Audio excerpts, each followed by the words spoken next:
యేసుక్రీస్తు నామంలో ఇక్కడ ఈ కృతజ్ఞత కూటానికి వచ్చిన మీ అందరికీ, అలాగే స్టేజ్ని అలంకరించిన దైవ సేవకులకు ప్రత్యేకంగా వందనాలు తెలియజేసుకుంటున్నాను.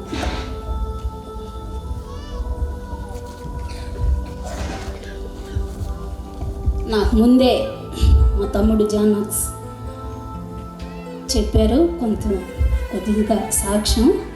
అలాగే నేను కూడా కొద్ది సమయం ఒక 10 minutes అంతకంటే ఎక్కువ చెప్పను. అన్ని తమ్ముడు చెప్పాడు. చెప్పటానికి కూడా ఏమీ లేదు. దేవుడు నా జీవితంలో చేసిన కార్యాన్ని బట్టి ఈ కృతజ్ఞత కూటాన్ని ఏర్పాటు చేసుకోవాలని సంవత్సరం ముందు నుంచే నేను ప్రిపేర్ అయ్యాను. 2017 సంవత్సరం జనవరి 13వ తారీఖు అది మరుపురాని రోజు నా జీవితంలో. అంతకుముందు 2 కిడ్నీలు ఫెయిల్ అయ్యి డయాలసిస్కి వెళ్తున్నాను. డాక్టర్ గారు 9 నెలలు డయాలసిస్ చేసిన తర్వాత ఇంకా కిడ్నీ ట్రాన్స్ప్లాంటేషన్ చేయాలి, లేకపోతే ఈ అమ్మాయి బ్రతకదని చెప్పారు. అయితే మా అమ్మగారు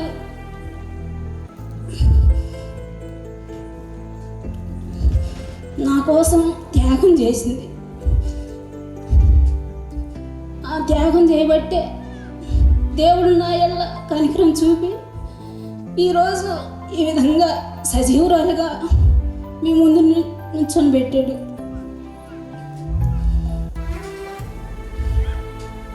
ఆ పరిస్థితి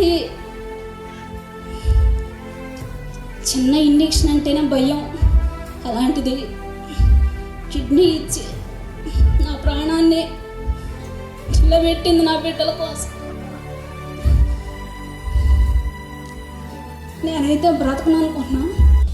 డాక్టర్ గారు చెప్పే మాటలను బట్టి నాకు ట్రాన్స్ప్లాంటేషన్ వద్దు, ఏమొద్దు, డాక్టర్ గారు చనిపోతామని చెప్పారు. నేనైతే చేయించుకొని ముందుకి వేసే ఇంటి దగ్గరే నన్ను ధైర్యపరిచి హాస్పిటల్కి తీసుకెళ్ళి ఆ రోజు ఇంకా చివరి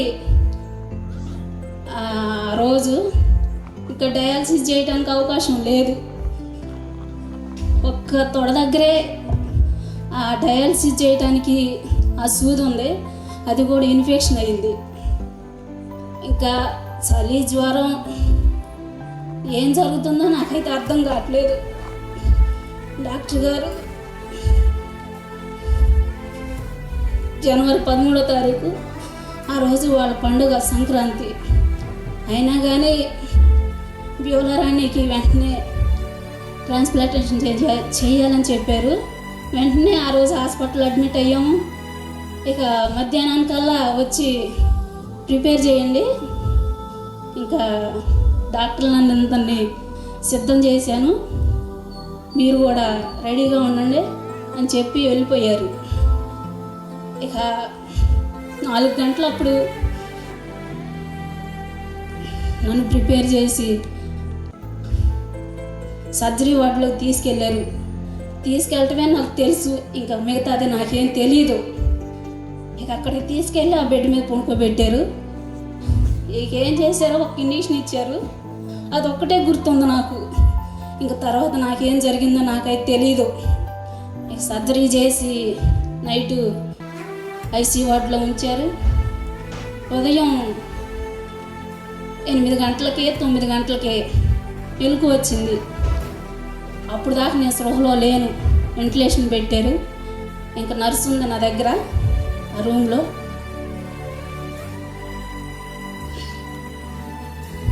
ఇంకా ఆ పైపులు అవన్నీ తీసేయమని చేతులకి కాళ్ళకి తాళ్ళు కట్టేశారు బెడ్కి. ఇంకా నోట్లో పైపు తీసేయమని చేతులు తాళ్ళు ఉప్పు తీసుకోవడానికి ట్రై చేస్తున్నా. ఇంకా నర్సు డాక్టర్ గారు ఫోన్ చేసి చెప్పింది. చెప్పి సార్ బ్యూలరానికి స్పృహ వచ్చింది, అది తీసేయమని అంటుంది అని చెప్పాకే డాక్టర్ గారు నా పక్క రూమ్లోనే ఉన్నారంట. వెంటనే వచ్చి, అమ్మా బాగానే ఉన్నావు, నీ ఆపరేషన్ సక్సెస్ అయింది, ఇక ఒక 10 గంటలో ఆ వెంటిలేషన్ తీసేస్తామని చెప్పారు. అలాగే తీసేశారు. ఆ రోజు మొదలుకొని ఈ రోజు వరకు కూడా దేవుడు నా ఎడల తన ప్రత్యేకమైన కృపను కనబరుస్తున్నాడు. నమ్మకు ఒక వాగ్దానం ఇచ్చాడు. ఆ వాగ్దానం నా జీవితంలో నెరవేరుతూ వస్తుంది. అతడు నన్ను ప్రేమించుతున్నాడు కనుక నేను అతన్ని తప్పించదనని కీర్తనలో ఉంది. ఆ వాక్యం నా జీవితంలో నెరవేరింది ఇన్ని సంవత్సరాలు. అయితే ట్రాన్స్ప్లాంటేషన్ అయిపోయాక ఇక ఆ సంవత్సరం నుంచి ఈ సంవత్సరం వరకు ఈ 9 years శరీరంలో ఎన్నో బలహీనతలు వస్తున్నాయి, పోతున్నాయి. అయినా కానీ దేవుని యందు విశ్వాసం ఉంచాను. నేను పైకి మంచిగానే కనపడతాం మీ అందరికీ, నా బలహీనతలన్నీ మీకు తెలియదు. ఆ మెడిసిన్ ద్వారా ఇబ్బంది, నెల హాస్పిటల్కి చెకప్కి వెళ్ళాలి, ఆ సూదుల ద్వారా ఇబ్బంది, నా వంటికి ప్రతి గాయం. నేను నైట్ పడుకుంటే నిద్రపోతానో లేదో నాకే తెలీదు, ఒక పక్కి పడుకోవాలి. నేను నిద్రపోయిన సందర్భాలు చాలా తక్కువగా ఉంటాయి. ఒకవైపే పడుకోవాలి, ఎడమవైపు ఆపరేషన్ చేశారు. పడుకున్నప్పుడు ఒక పక్క ఎందాకని పడుకోలేను, ఇటువైపు పడుకుంటే నొప్పి వచ్చేసింది. అయినా కానీ ధైర్యంగా దేవుని యందు విశ్వాసం ఉంచి ముందుకు సాగుతున్నాను. చిన్న చిన్న బలహీనతలు వస్తున్నాయి, అదేవిధంగా కొనసాగుతున్న ఆ మెడిసిన్ ద్వారా. అయితే ఒకసారి షుగర్ కూడా వచ్చింది. అప్పుడు కూడా చనిపోవాల్సిన పరిస్థితి. నేను 910 షుగరు, నాకు తెలియదు. హాస్పిటల్కి వెళ్ళాక చిన్న కడుపులో నొప్పి వచ్చింది, హాస్పిటల్కి వెళ్ళా, తగ్గట్లేదని డాక్టర్ గారు బ్లడ్ టెస్ట్ చేయించుకోమన్నారు. ఆ రిపోర్ట్లు వచ్చాక మేము మా అక్కోళ్ళ ఇంటికి వెళ్ళాము భోజనం చేయటానికని. ఇంకా ప్లేట్లో అన్నం పెట్టుకొని అట్ట ముద్ద కలిపాము. డాక్టర్ గారు మీరు ఎక్కడుండే వెంటనే రండి అని కంగారుగా చెప్పారు. అక్కడికి వెళ్తే డాక్టర్ గారు నన్ను చూసి ఆశ్చర్యపోయారు. నువ్వు ఎలా బ్రతికావమ్మా ఎంత షుగర్ ఉండి?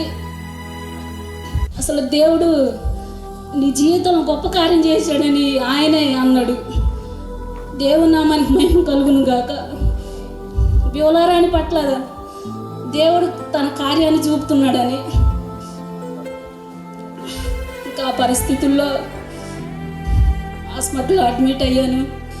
ఒక నైట్లోనే, ఇప్పుడు కరోనా టైం, దేవుడు డాక్టర్ గారు మీరు ఎమర్జెన్సీలో జాయిన్ అండి, ఒక్క నైటే ఉండండి, మళ్ళీ ఎక్కువ సమయం ఉంటే మీకు మనీ ఎక్కువ పే చేయాల్సి వస్తుందని డాక్టర్ గారు అప్పుడు కూడా నా పట్ల ప్రత్యేకమైన శ్రద్ధ కనబరిచి ఒక్క నైట్లోనే 910 షుగరు తెల్లారికల్లా 300-200కి తెప్పించారు ఇన్సులిన్ ఇచ్చి. అప్పుడు కూడా దేవుడు మరణం నుంచి నన్ను తప్పించాడు. అయితే నేను కోల్పోయింది ఏంటంటే, అదే టైంలో నా కొరకు ప్రార్థించిన మా నాన్నని నేను చూసుకోలేకపోయాను, నాకు చెప్పలేదు. మా నాన్నగారు నాకు హాస్పిటల్లో ఉన్నప్పుడు ఒకటే మాట చెప్పారు. అప్పుడు అమ్మా నీ కొరకు నేను ప్రార్థన చేస్తాను, నువ్వు ధైర్యంగా ఉండు, నీకేం కాదు, నువ్వు ధైర్యంగా ఉండు అని చెప్పారు. ఇక ఒక్క మాట నాతో మాట్లాడింది. అంత మంచి మా నాన్నే నేను చూసుకోలేకపోయాను. అది ఇప్పటికీ నేను ఒక్కరోజైనా మా నాన్న తలుచుకుంటూ ఉండలేకపోతున్నాను. ఈ పరిస్థితి లేని దేవా నాకెందుకు చాలా బాధపడ్డాను. ధైర్యంగా మళ్ళీ దగ్గుండి ధైర్యం చేసుకొని నిబ్బరంగా ఉంటున్నాను. అదేవిధంగా 9 సంవత్సరాల్లో చిన్న చిన్న బలహీనతలు ఉన్న శరీరం మందు వస్తున్నాయి పోతున్నాయి. ఈ సంవత్సరం ఏం జరిగిద్దో అని తెలియని పరిస్థితుల్లో నేను ఉంటాను. అయినా దేవుడు తన ప్రత్యేకమైన ప్రేమను నా ఎడలకు అనుభవిస్తున్నాడు. మీరు నా కొరకు అందరూ ప్రార్థన చేస్తున్నారు. ప్రార్థించిన మీ అందరికి వందనాలు.